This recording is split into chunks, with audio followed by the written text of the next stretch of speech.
Ladies and gentlemen, welcome to this year's coverage of the Logitech McLaren G Challenge. Now, the G Challenge returned in 2023, taking to the track in Forza Motorsport. Throughout the 3 stages of competition, our fastest drivers in each of the 4 regions qualified for their shot at over $100,000 in cash and prizing.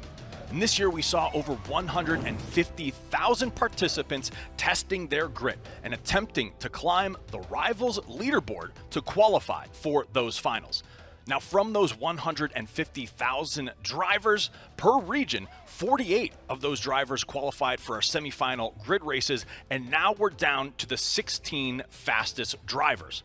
But before we find out who's the fastest, let's take a deeper dive into our format.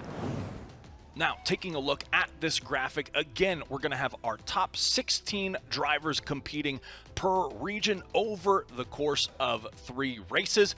And each one of those races is going to feature 5 qualifying laps and 12 racing laps.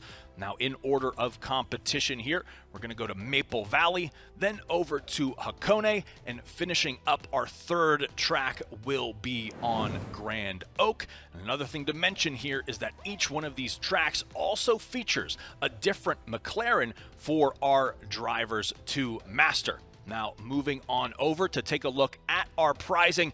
Big thing here is that everyone who qualified for our grand final is at least going to be walking away with some cash, but where the big bucks are is our 1st, 2nd, and 3rd place, with 1st walking away with $3,000, 2nd walking away with $2,000, and 3rd walking away with a respectable $1,000.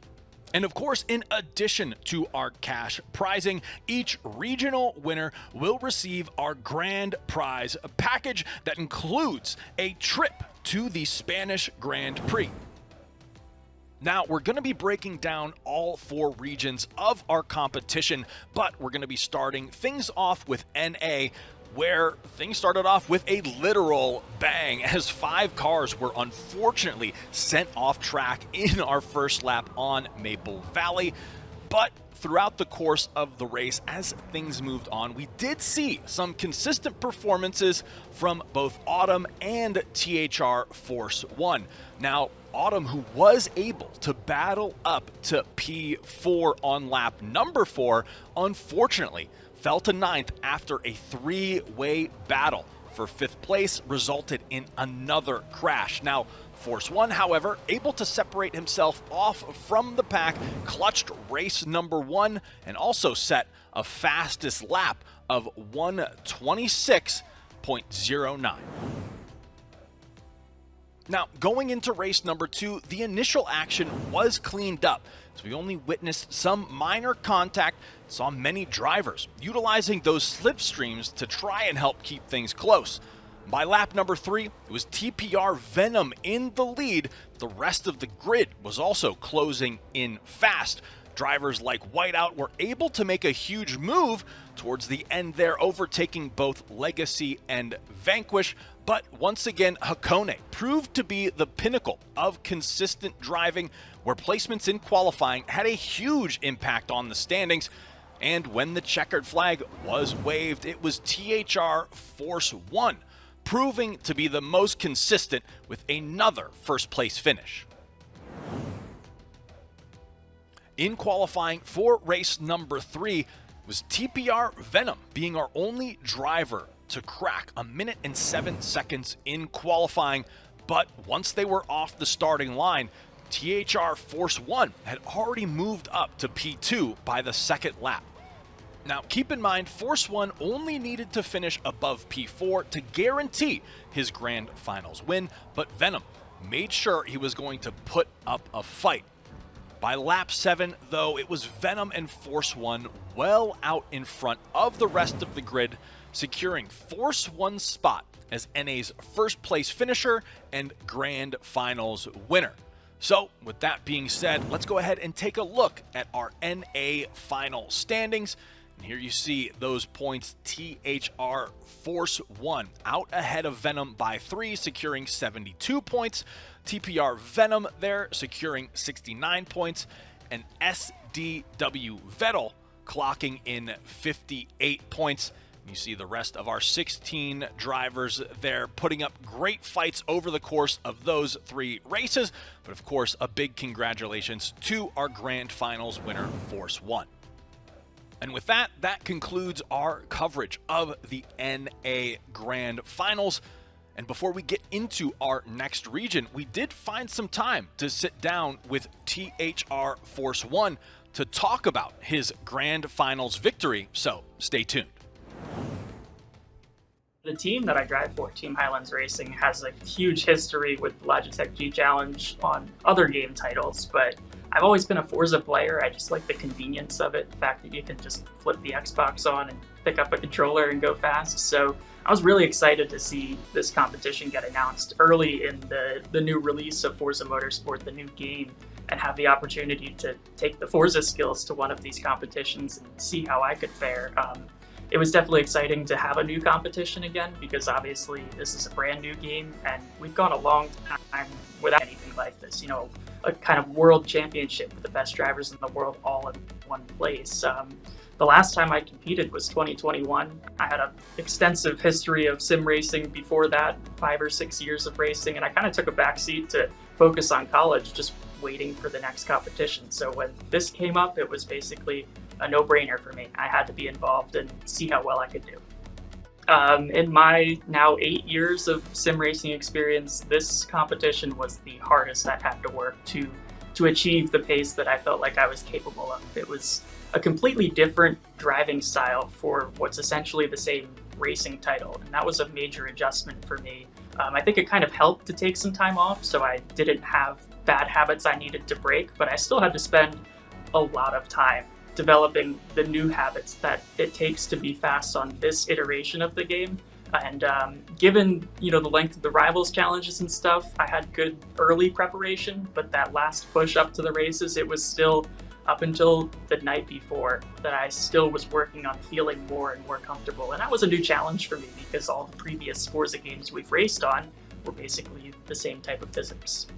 I had to redesign everything that I've done up to this point. I knew the 3 weeks leading up to the grand final, I had set aside time that I was going to start practicing. So I started 3 weeks before the race, but I still was pretty limited in, you know, having to work and then having to get all my other responsibilities done. I had about 2 to 3 hours a day for practice. So I took an almost scientific approach to practicing, where I maximized as many laps that I could get in with that 3-week time window, and also make sure that every lap was as meaningful as possible. So I actually read a book about this, about practicing and learning new topics. It was mainly based about teaching yourself like new languages and stuff, new concepts, but it applied amazingly well to this, which was essentially practice an hour or two just before you go to bed.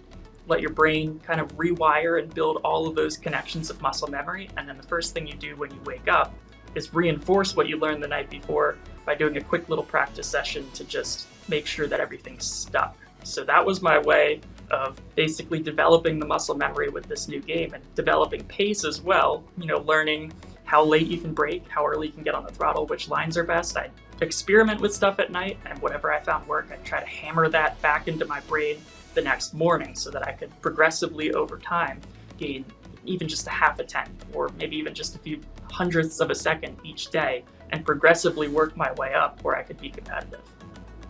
Oh, I had a plan the entire time. Up until the semifinals, I was really unsure of where I was going to stack up. And we got through the semifinals, and, you know, people are sharing the screenshots of other groups' results and things like that. And I noticed that TPR Venom, who was kind of the main competitor that I had through the 3 races on the Saturday grand final, was just, for some reason, he just had a little bit more pace than me.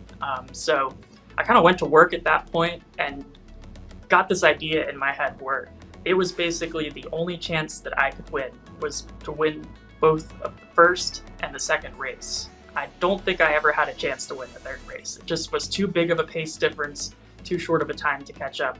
So I had hammered in my brain that I had to win Maple Valley and I had to win at Hakone in order to actually win the grand final for the North American region. And from there, I started hammering out the laps at Maple Valley, and especially at Hakone, where I had another major single lap pace disadvantage, it seemed, based on the semifinals results that I needed to make up. And that kind of built into the actual grand final itself. I won Maple Valley largely because Venom had made a mistake. It kind of gave me breathing room where I was able to settle in. That helped me work out the nerves a little bit, not having pressure for that first race while also securing the win, because I thought to myself, hey, I have step one of my plan to make this win happen kind of complete. We went into Hakone, though. That was race 2 of the championship, and I was on the back foot the entire race. 11 laps running in second place. On lap 10 of the 12-lap race, I actually fell behind by a pretty significant margin, and all the way through lap 11, I was basically thinking about how I had lost the grand finals because the gap was too large, and if I didn't win that race, I wasn't going to win Grand Oak, and it was basically second place or maybe even worse for me at that point. We got into the final lap, and I ran basically perfection as far as I was capable of. It was the fastest lap I had done ever on the track, all the way up leading to event, was on the final lap of that race. And that included an overtake in the last corner, which, I mean, just even now thinking about it shoots my adrenaline up again, because it was one of the most exciting moments I've ever had in my sim racing career. Last corner, everything's on the line, and you kind of just stuff the car on the inside and try to keep it clean and fair, but also make sure you're the guy that crosses the line first, and that was the defining moment in me being able to take first place in this championship. Honestly, looking back, I really started out loving the Grand Oak combination, but I think, generally speaking, I tend to just gravitate towards combinations that I'm best at as my favorites as well. And over the course of the rival and then working up to the race, I started to kind of enjoy the Maple Valley combination with that McLaren Senna that was so pointy, had so much front-end downforce at the start of the turn-in phase of a corner. It was a real struggle to keep that car handled and kind of have it do what you want it to do. And at the same time, it was the most difficult track that we had to drive by far. Significantly more corners, a lot more elevation change, and it put together this awesome challenge where you learned to hate it at the start, and the more time you spent and the better you got, you almost grew to love it, because it was some skill that you could see attainable results over time as yourself getting better at something and eventually becoming so good at it that I somehow managed to survive a full 12-lap race there when, I mean, I remember at the start of the rival board being posted on Forza, and drivers are all talking about the competition in the early stages. It sounded like nobody thought that it would even be possible to keep a car straight for that length of time. It was definitely grew to be one of my favorites. Definitely one of my more proud moments in the grand finals was putting together both the pace and the consistency that I managed to find in that first race.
Ladies and gentlemen, welcome back to our coverage of the 2023 Logitech McLaren G Challenge. Moving into our APAC region, we saw some incredible battles as these drivers truly pushed the limits of these McLarens out there on the track.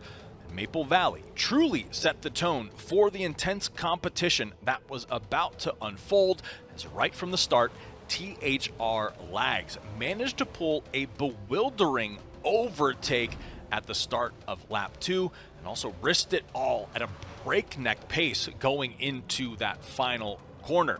Now, K1Z Tom quickly established himself as a front runner, building a commanding lead over the competition as the rest of the grid started to falter on that dangerous final turn, racking up several penalties across several drivers that would end up affecting the final standings.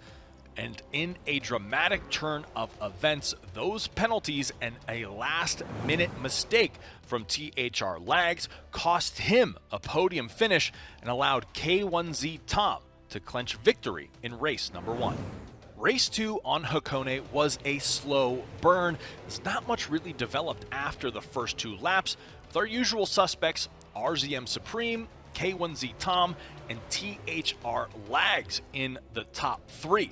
Now, RZM Supreme emerged as a formidable force, pulling ahead of his rivals and crossing the finish line in first, setting the fastest lap time along the way, meaning that Supreme, Tom, and now Lags were all going to be set up for an intense battle going into race number 3.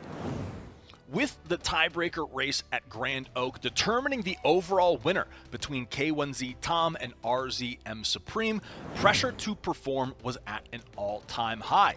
And it was a rough start to the race for Supreme, falling into 8th place early on and having a tough time fighting his way back through the grid, with Grand Oak being one of our shortest tracks. There was not a lot of time for him to work with, but Supreme wasn't finished just yet. Performing overtake after overtake, he was slowly working his way through the pack with a final overtake onto Tom after the first few turns of that final lap, putting himself into P1. However, after the dust had settled and the penalties were tallied, Supreme picked up a penalty that put Tom into first place and made him your APAC champion. Now, let's take a look at those standings, because this one, like I said, was close. K1Z Tom finishing with 67 points, just 2 points over our second place finisher RZM Supreme, who finished again just 2 points above LS Subaru. So a really close competition here in APAC, but of course it was K1Z Tom clutching that victory and becoming your Grand Finals champion. Now, before we get into our next region, we are also able to sit down with our APAC winner, K1Z Tom, to find out what he thought about this year's competition. So don't go anywhere. We'll be right back. Yeah, so I've always been a Forza Horizon player, and with the new game coming out, I decided to have a go at the new Forza Motorsport. And quite a few people in my circles were talking about it, and I just decided that I'd have a go, see what happens. I didn't have a plan or anything per se. I did play a lot. I practiced a lot, probably a few hours a day at least through the week, and then more on the weekends. But I was really having fun practicing, so it kind of all just came naturally, really. No plan. Yeah, just a lot of practice. Yeah, well, I don't know if you guys have seen it yet, but I wanted to do a 360 across the finish line on the last race to celebrate, and I did it on lap 11 out of 12 instead of lap 12. So that was a pretty scary moment, and I kept going, and I finished 0.4 of a second in front of Supreme, who would have taken the win if he overtook me there. So it was a highlight and a low light. It was just very scary, but it ended up being okay. Yeah, I think I like the first combination the most, the center on Maple Valley. It was probably my strongest combo, but I quite liked how it flowed. It was nice to drive. There's a bit of understeery spots, but yeah, that one was really fun. It was really scary in the race because it's a tight track and there's no runoff really anywhere. But yeah, I think that was my favorite combo. It's just nice to drive. Yeah, so I definitely wasn't pushing it 100% in the races, but I almost was. That last corner is so bumpy that I find if you slow down too much, your car can start to do weird things that you're not ready for. So almost a full commit to the corner, but not quite. I found was the safest strategy for me. The Logitech G Pro Racing wheel and pedals are equally at home on desk setups or sim rigs. Here's how to get them hooked up to your desk. Place the wheel unit on your desk and attach the clamp. You don't need to over-tighten. The Pro wheel has 11 Newton meters of direct drive torque, so we recommend using a sturdy desk. The Pro pedals have a flat back edge so you can fit them up against your wall so there's no wandering pedals under heavy braking. Now you're ready to go.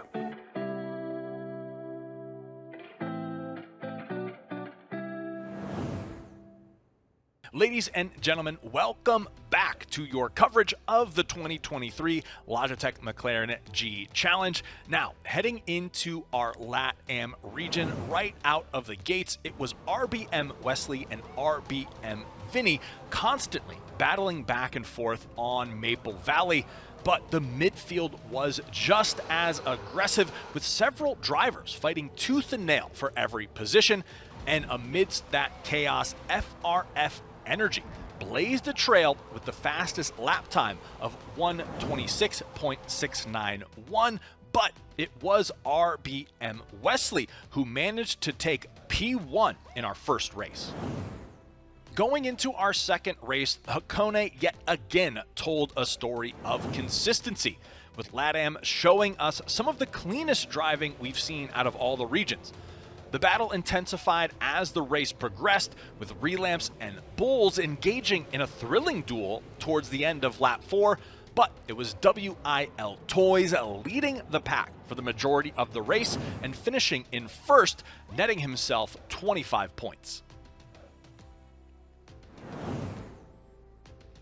Race 3 at Grand Oak was intense, and even with setting a previous fastest lap, FRF Energy found himself at the back of the pack after a spin-out. And now as the race continued to progress, we had 5 cars battling neck and neck on lap 6, all pushing for the highest points possible with their race finish. Now, despite FRF Energy setting the fastest lap time of 1:07.987, it was RBM Wesley who finished in P1 during our third race. Once again, once that dust had settled and the points earned were totaled, it was Toys emerging victorious and placing himself amongst the elite in the G Challenge, really just proving how important consistent placings and finishes can be. Now, with those consistent placings and finishes, let's take a look at those standings for your LATAM region. Again, WIL Toys taking first with 59 points. RBM Vinny finishing in second with 58. The tiebreaker means that third place was taken by RBM Angeloni, and then you can see, of course, how the rest of the grid panned out. But it sure seems that these regions keep getting more and more intense and closer as the G Challenge went on. But of course, congratulations to Toys for his first place finish. Now, we'll be back with our final region of EMEA, but before we do that, we had some time to sit down and chat with Toys about his victory and find out what it feels like to be a Logitech McLaren G Challenge winner. So don't go anywhere. So this year G Challenge, I knew, like, since I have a lot of experience on other racing, when the grid is really close, the most important thing is consistency. So as long as I would be able, like, to keep getting top 3s, consistent results and stuff, I knew I would be able to get passing. The semifinals was a bit rough. The last round of the semifinals, we didn't get the tuning right of the car, so the car was really off the pace. But again, started on qualifying, like, my quality was consistent for the practice I did, and the racing is just getting laps after laps, more consistency, and was lucky to get a W. Definitely you need to start league racing. That's how I started, and you need to be like a really competitive person and a really focused person. So your practice need to be really practice, not just wasting time, like really looking for how to improve. And after that, you start league racing, get more experience on racing, because there's like a lot of variables on it. And then you start grinding on getting top tier, racing against the best, and that's how you also became the best. And another advice is, I can give you an example. So I raced on G Challenge in 2023. I was one of the favorites to win that, but I got so unlucky. Like the first race I did pole, lost a position, finished P2. The second race my game crashed. The third race my game also crashed and I missed quali. So there is like, we can do the best of ourselves, like perform the best, but it's not always everything is in our control. So that's racing. Like cars break down, hardware can fail, but you just need to keep your head up and race. Okay, so the car, definitely I loved most the P1 GTR. Although I was low on that, we couldn't get the tuning of the car right, I think. But definitely like Hakon as combo, I would say Hakon with the 765 LT. I think I was really consistent and fast there. And yeah, I really like it. The combo was really hard. Like the car is really loose, really hard to drive. So that's real for me, because I was leading the race. I think it was the 11th lap, and so I lost 2 positions on that lap.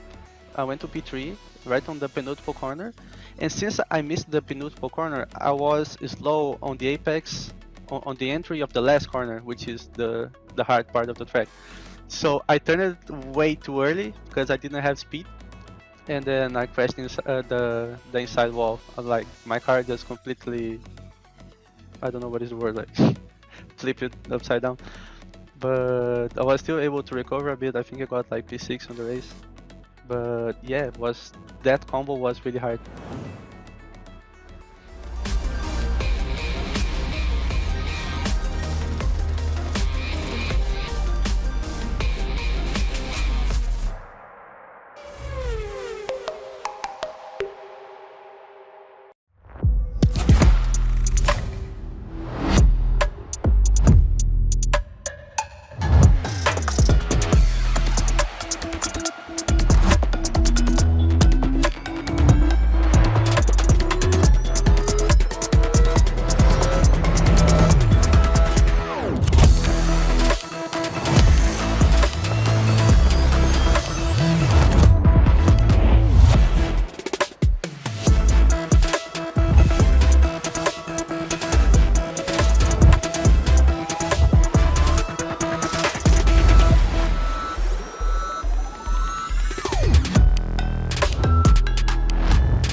Ladies and gentlemen, welcome back to your coverage of the 2023 Logitech McLaren G Challenge. In our final region of the day, EMEA was nothing short of thrilling in our 3-race series to find our G Challenge champion. Kicking things off on Maple Valley, an unfortunate incident for Boone had tumbled him into last place. However, through all that chaos, TPR Boquet managed to continue to hold steady in P1. As the race progressed, Kaiser made impressive strides, securing second place by lap 7, although Boquet still maintained a substantial 8-second lead in first. Lap 10 witnessed a fierce showdown among 6 cars at the back for their position in the standings, but it was Boquet continuing to show his prowess in Forza Motorsport, taking P1 and setting the fastest lap on Maple Valley. Moving on to the Hakone circuit for the second race, Boquet asserted his dominance once again by securing pole position after qualifying. Hakone demanded consistent laps and strategic slipstreaming, really punishing those drivers finding themselves off course from that optimal racing line. Malish was also one of our standout drivers here, with several impressive overtakes throughout the course of the race. Now, this race did conclude with a thrilling showdown between Breezy and Delete, culminating in a nail-biting finish at the line, but ultimately Boquete emerged victorious once again, setting another fastest lap alongside a first-place finish as he began to cement his legacy in this year's G Challenge. The final race on Grand Oak started with a bang, where a massive collision on turn 2 on the first lap led to a huge battle for P4 just a few laps later. Kaiser, Eclipse, and Barcode all battled hard throughout the course of the race, but it was still Boquete with a huge lead by lap 8. Despite the fierce competition, Boquete's dominance remained unchallenged as he secured victory with the fastest lap time of 1:07.408. Across all 4 regions, Boquete set the fastest laps for all 3 races in the Grand Finals, and additionally, he set the world record laps for Stage 1 and Stage 2 of this year's qualifying, with his only beaten time being in Stage 3, where he finished second. So let's take a look at the standings with our fastest driver in the world, TPR Boquete, with a perfect performance in the EMEA Grand Finals, securing himself 75 points. TPR Picasso finishing in second with 56 points, and Kaiser Miguel finishing in third with 54 points. A close rest of the grid there, but TPR Boquete really cementing that legacy he wants to build in this year's G Challenge. We also had the opportunity to chat with Boquete about this year's Logitech McLaren G Challenge and ask him more about that legacy he wants to leave in Forza. I hopped into the season of the G Challenge because I wanted to show my pace on Forza. I feel like I've been at the top of the game for a few years now, but there's not been an opportunity for me to really show that in a competitive environment on Forza. So when I heard about this competition, I thought, right, I'm going to sign up for this and hopefully I'll be able to show how fast I really am under competitive conditions and show that I can actually race at the top level under the pressure. So when I heard about the competition, I was delighted because Forza is the game I feel I'm best at, and I was able to give it a shot, and luckily the hard work paid off. Going into the grid races, I was excited to show that I can do it in a race condition, not just a hot lap, because I know there's a lot of drivers out there, myself included, that are a lot better in a one-lap situation than they are in a race setting. So to go around a track for 12 laps at the top pace is extremely hard. The consistency needed on these combinations was very tough. So I was excited to show that I could do it, but it did take some getting used to. It was definitely a switch up. You couldn't drive the same, particularly in the first combination at Maple Valley, because the last corner is so tricky that you can really send it and push it on a one lap, but if you try pushing it over and over, each lap for 12 laps, you are bound to crash. So you really had to play the safe game almost in the race and just aim to get through that last corner and push everywhere else, whereas in the hot lap, you would push everywhere, and if you crashed, it didn't matter, you could just restart. In the race, if you crashed, your race was over. So there's definitely a difference there, and I'm glad that I was able to show that I can do it in both settings. The Grand Finals went as smoothly as they could have for me. It was exactly what I prepared for, and I was extremely lucky that they went that way. With qualifying, I hit pretty much on pace with my best in every qualifying. So in that regard, there was a little bit of luck there, but the practice really paid off. My strategy going into those races was to get a small breakaway and hope everyone behind fought amongst themselves, which is what they did in the end. So I was lucky in that regard. So overall, the Grand Finals experience was almost perfect for me. If I had to pick a highlight, it would be going back to Maple Valley, crossing the line after that last corner. Knowing you'd made it was a great feeling, because for me, the combinations were in order of difficulty, with Maple Valley being the hardest first, and Grand Oak for me being the easiest, was last. So getting over that big hurdle of Maple was a big moment for me. I knew I had a very strong chance once I crossed the line, so that was definitely the highlight for me. If you're a new driver trying to improve in Forza Motorsport, the first thing you should be doing is watching the top replays. I watch replays, even if they're slower than me, just to see what they're doing, to see if you can gain time. And this was a particularly important point in the first rival.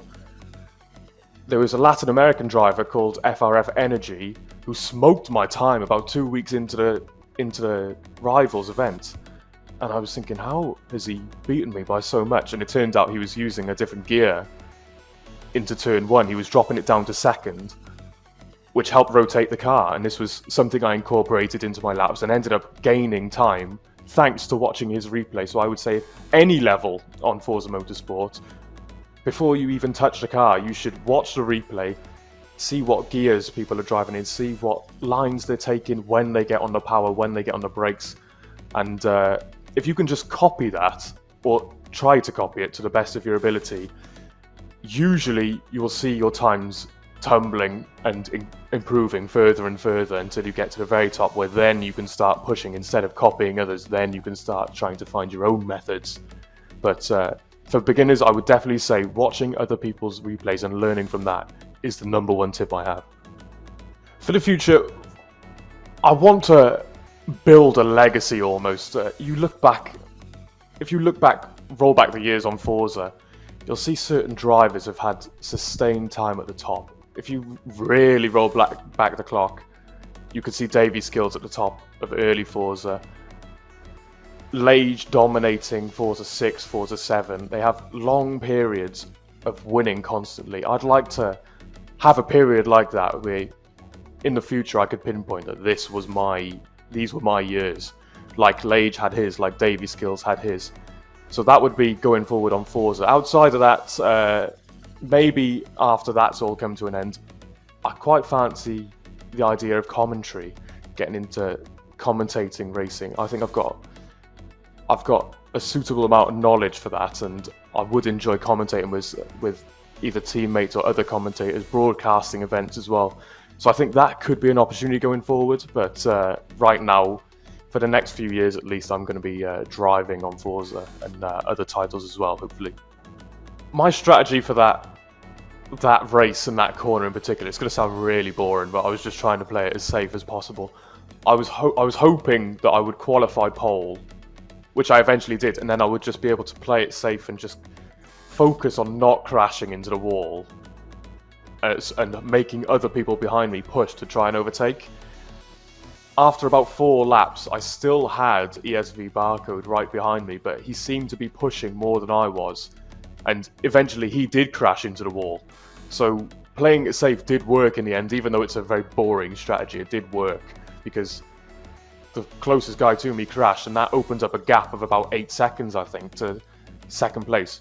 So after lap 5, with a gap of about 8 seconds, I knew, don't crash and you've won the race. So I was really babying it through the last corner and trying to push elsewhere where it wasn't so dangerous. Like the first sector, you can gain a lot of time without the massive risk of crashing into a wall like it was in the last corner. So I definitely played it safe, but it did pay off in the end. And with that, that concludes our coverage of this year's Logitech McLaren G Challenge. We, of course, want to give a big thank you and shout out to our partners, McLaren, Forza Motorsport, Turn 10, Splunk, and Playseat. And a big shout out to all of our participants this year, and it wouldn't be a G Challenge without congratulating our regional winners and our sweepstakes winners, who will all be receiving a trip to the Spanish Grand Prix. But thank you all for watching, and we'll see you all next time.